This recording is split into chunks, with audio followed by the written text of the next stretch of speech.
the end of a day, a week, or even a month, and you have been frustrated with your results, or when it comes to revenue, you're wondering why you didn't get accomplished the things you wanted in business.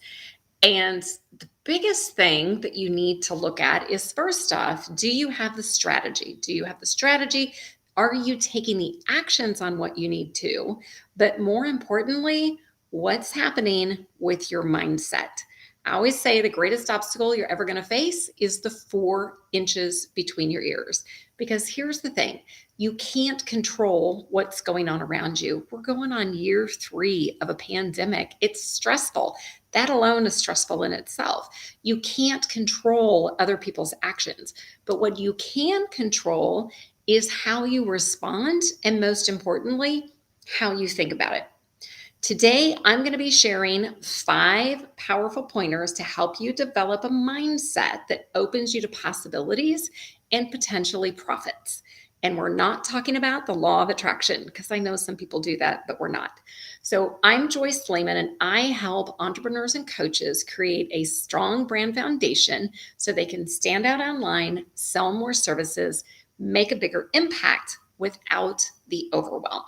And I will tell you, as a former wallflower turned super connector, and one of those who public speaking was my biggest fear, actually my second biggest fear, heights was my biggest, to being able to speak on a national stage, including TEDx, mastering my mind has been something that I have been actively doing since 2005, when I was introduced to the Pacific Institute's curriculum and performance mindset. So think cognitive psychology, social learning theory, all that stuff. So as I'm talking today, we're talking about conscious, subconscious, how your brain reacts. As I said, this isn't law of attraction, it's a practical application so you can actually move forward and accomplish what you want in business.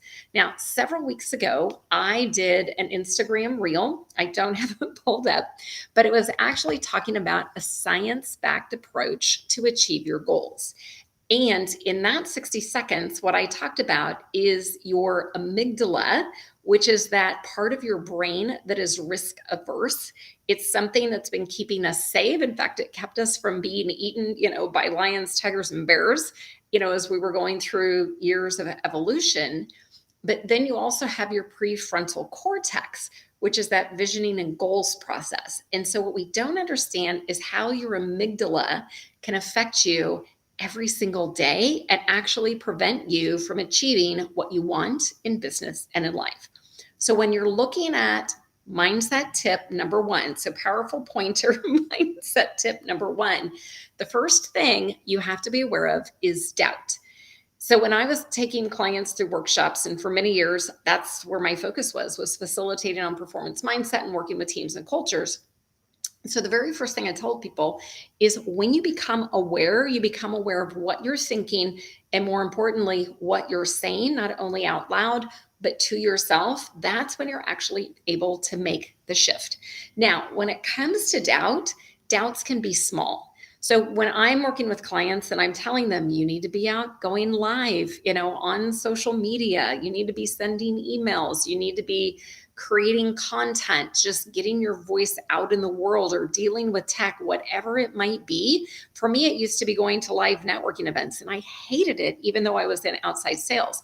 But when those small doubts creep in, then what happens is we get that it's that self-talk of, I've never been good at that, or I don't know how to do that. And it's what comes after the so that can hold you back. So when you start to doubt yourself, then typically what happens is you're pushing a comfort zone. And so when you recognize that and you go, wait a minute, if you have a process, you know what to do. And as I said in my TEDx talk, there are times that you just have to take the leap, but it's more importantly that you want to start intentionally pushing comfort zones. Then when the doubts come along, then it's much easier to take them over, right? And get in control of them instead of them being in control of you. So recognize that when you start to doubt yourself, it's that self-talk that's happening in your brain, over 50,000 thoughts a day. And those doubts, even though they might be small, can literally stop you from doing the things that you want.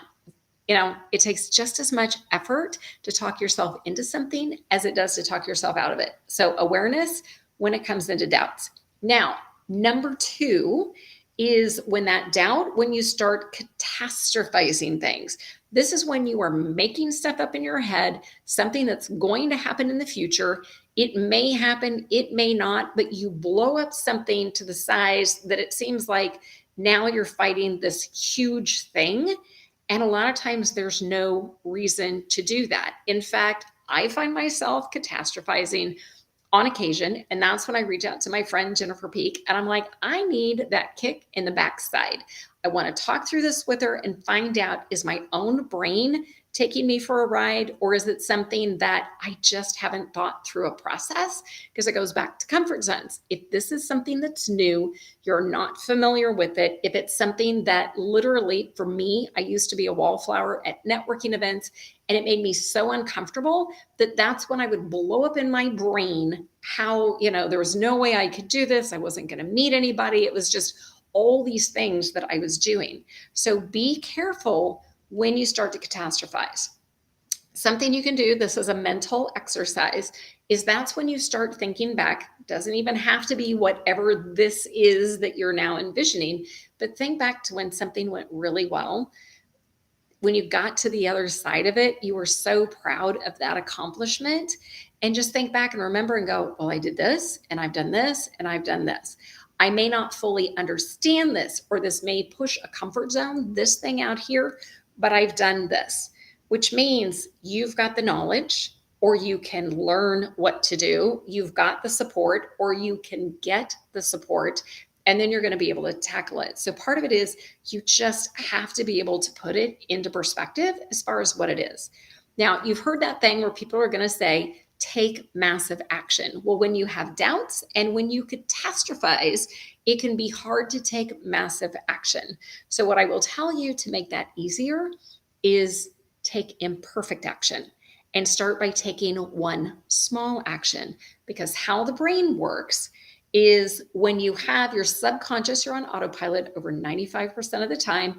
If there's something out here, it's a new goal, it's something you have never done, and you attempt to eat, as Brian Tracy said, the whole elephant at the time, or you attempt to tackle this whole thing, then that's when that comfort zone is going to be so much that your brain, you're literally going to try to talk yourself out of it. So that's why small steps, small things that you can do, if you do those consistently, that's what's going to add up over time and give you incredible results. But it's more about taking imperfect action, starting small, and doing small steps consistently. Now, number three is really important. Stop complaining, because you cause what you complain about. How this works is there's actually a phenomenon called negativity bias, which means we're drawn more quickly, strongly, and persistently to bad things than to equivalent good things. The more you complain about something, the more you are setting yourself up for negativity bias, where your brain gets into a downward spiral. So stop complaining. The other thing you have to consider is how you're impacting people around you, especially if you have young children. They are listening and they are watching everything that you say. And so that's why it's super important that, yes, we have beliefs. Most of them are established by the time we're 8 years old, from what we hear, from what we see, and what we're taught to believe. But there's always a way to change that. So when it comes to complaining, it comes to self-talk, it comes to what you're saying, it's not just impacting you at times. There are times it's impacting those around you. So it's extremely important to stop complaining. Years ago, I was part of a church, and Pastor Will Bowen started the Complaint-Free World movement. What he did, this actually made USA Today, it made People magazine, and they had purple bracelets. And Pastor Will, you put it on one wrist, and you had to go 28 days, imagine that, without complaining. So say you went 2 days and you complained, you switched the bracelet over on the other wrist, and you started again from day one. So there's lots of things that you can do. As I said at the beginning, this goes back to awareness, but stop complaining because you don't want to kick in negativity bias. Here's a big one. And I ran into this morning when we were having our conversation within the Connectors Academy. Sometimes you have to ditch your money blocks. And what I mean by that, and I actually have these typed out because I want to make sure I get them correct. So I want to know if any of these sound familiar. You don't, you tell yourself, I don't deserve to make money. I'll never make money. I'm not smart enough to make money. It's only other people who make a lot of money. I'm not good with money. This is where catch yourself, and it may not be right now, but as all those thoughts are whirling through your head, when you start to tell yourself stories, and they may not be true, but it's these beliefs that you have around money, then what happens is that can also impact your actions. It can impact your activities. So if you don't think you deserve to make money, then are you going to be charging somebody what you're worth? So that's why you have to consider, if there are money blocks that are out there, then how you might be reinforcing something that may or may not be true. And then number 5, what are you fueling your mind with? This is a big one. When you think about what shows up in your feed, whether it's in Facebook or Instagram, or whether it's the news feed, look at the evening news. Anytime you turn on the media or you get into social media, is it uplifting, positive? Is it good stuff that's coming out, or is it all this negative crap? And I will tell you time and time and time again, it doesn't matter what social media channel you're on. It's amazing the fake accounts that are out there that are pushing information that's misinformation. So that's why whenever somebody tells you something, whenever you're reading something, then think about, how is this actually impacting you? How is it impacting your mood? How is it impacting your focus? A really quick tip, and I know we're not talking about productivity, but if you've even got your email open and you're getting a constant barrage of emails, those constant interruptions can have a big impact on you. So those are the things that you've got to be aware of, is what are you fueling your mind with? Yes, if you're in business, you're going to be reading emails. Block a time, go through them, and then turn the notifications off so they're not constantly bugging you. Same thing with your cell phone. If it's one of those days where you've got a deadline or whatever that is, sometimes there are those days that you'll be able to put your phone on mute. And I do that often because I want to make sure that I have full focus over here. If I turn on the evening news, I'm telling you, there are sometimes I'm afraid to do it just based on what's going on in the world. As you know, we're in the midst of a pandemic. And when I mentioned, your amygdala versus your prefrontal cortex, and your amygdala is that fight or flight. It's that what kept you alive, because it was constantly focused on threats and danger. Depending on your external stimulation, what's happening, it affects how you're thinking. So that's why it's so important to pay attention to what you're fueling your mind with. So here's the recap. Very first thing, when you become aware, that's the biggest way that you can make a shift, because otherwise you're going to continue on. You're going to wonder why your day, your week, your month didn't go as planned. The revenue didn't come in, whatever that might be. If you want the show notes for the episode, be sure and drop show notes below, and I will be happy to send those out because I know I've gone pretty quickly. First off, to recap, is doubts.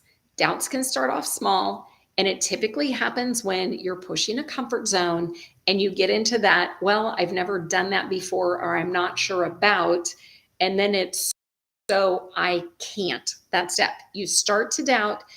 You may just need, as I said, a little bit education, a little bit more support. You're smart, you're resilient, you can do this, but the doubts can end up turning into number 2, which is when you start to catastrophize. You've got to stop making up stuff that hasn't happened. As I said, it's a comfort zone thing. It's also easy to do when we get caught up in the craziness that's happening in today's world, and it can certainly steer us off track. Now, in full transparency here, I understand catastrophizing. March 2nd, 2020, I got a call that morning. My healthy 58-year-old brother died in front of me in the ER, completely unexpected, shut my nervous system down. Even though I have been working with these concepts since 2005, it was so hard for me because it was such a traumatic situation that we went through that I would get caught up in catastrophizing. And I knew my brain was going down that rabbit hole.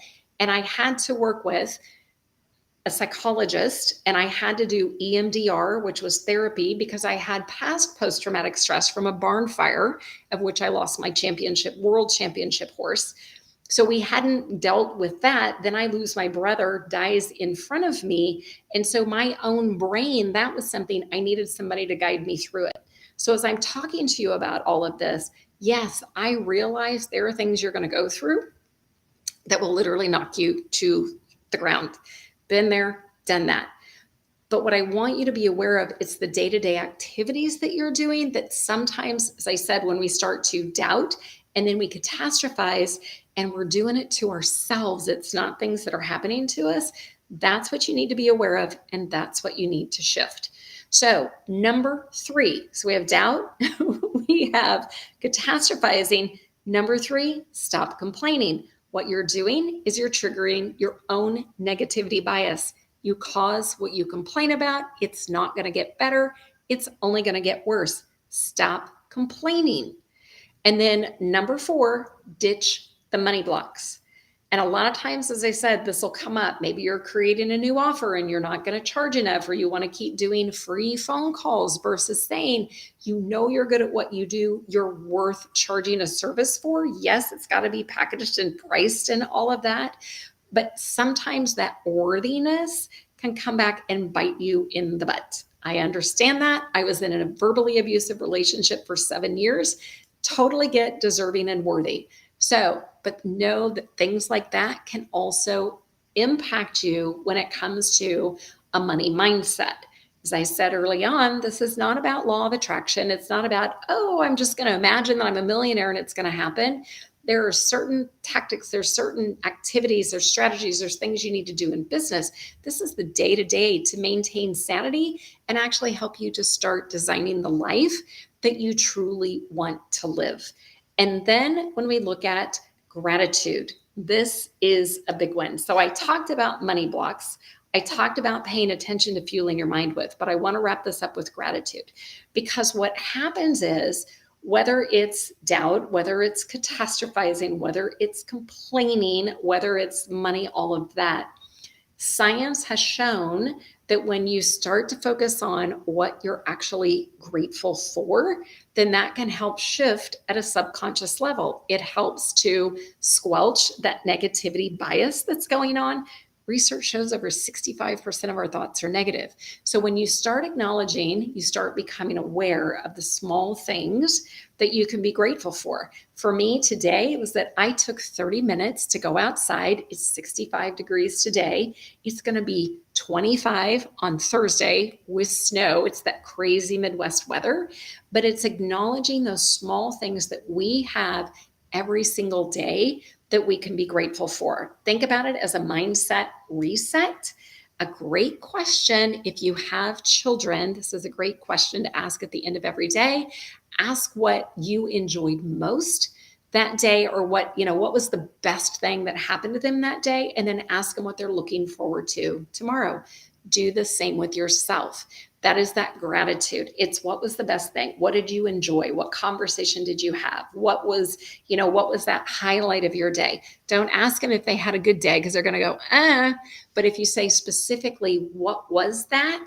Then that's where you're going to help to call in gratitude. And that's where you're actually going to shift physiology in the brain, what is happening, and get you out of that, whether it be doubt, whatever that might be going on, and then shifting you into your forward focus, and also thinking about it's your prefrontal cortex. I'm not going to get into all of that. In fact, I will tell you my podcast, which I am relaunching, is exactly where I'm going to dive into the difference between amygdala. You might go, amygdala, what? But your amygdala and your prefrontal cortex, and then how you can use that to actually design the life and business that you love. So that is it. As I said, if you want show notes, because I went through a lot today, happy to give those. Just post them below. I'm going to go back to the social media channels when I'm done to make sure everybody gets those. And then I will see you next week for